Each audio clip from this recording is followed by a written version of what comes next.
একটা মাঠে। এখানে আমরা রোজা থেকে প্রায় আসি ভিডিও করতে, কারণ এইখানের প্রাকৃতিক, তারপরে অনেক গাছ, এখানে ভিডিওটা খুব সুন্দর আসে। এই যে গাছ, তারপরে ওই যে মাঠ, চারিপাশেই ঘাস, এই জন্য আমরা এখানেই আসি।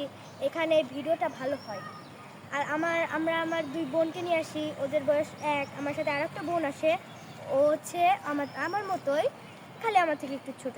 আমরা সবাই এসে একটু ভিডিও বানাই, ওই বাচ্চাদের ওদের দুজনের ভিডিও বানিয়ে ছেড়ে দেই।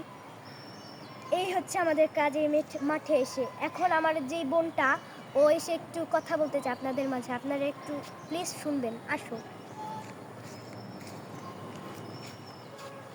এই যে হচ্ছে আদিবা, ওর নাম আদিবা। ও আপনাদেরকে কিছু কথা বলতে চায়, প্লিজ একটু সময় থাকলে শুনে যাবেন।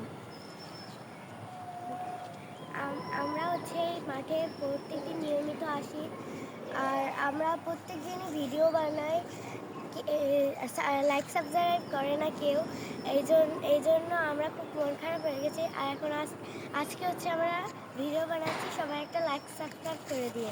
হ্যাঁ, ওর কথাগুলো পছন্দ হয়ে থাকলে আমাদের ভিডিওতে একটা লাইক এবং একটা সাবস্ক্রাইব করে দিবেন। আমরা রোজা থেকে খুব কষ্ট করি, কিন্তু কেউ আমাদের ভিডিও ভাইরাল করে না। আপনারা তো অনেক ভিডিওই করেন, ভাইরাল করে দেন। আমাদের এই ভিডিওটা একটু ভাইরাল করে দিবেন প্লিজ। আমরা অনেক কষ্ট করছি, রোজা আছি আমরা, প্লিজ একটু ভাইরাল করে দিবেন। ওকে, বাই।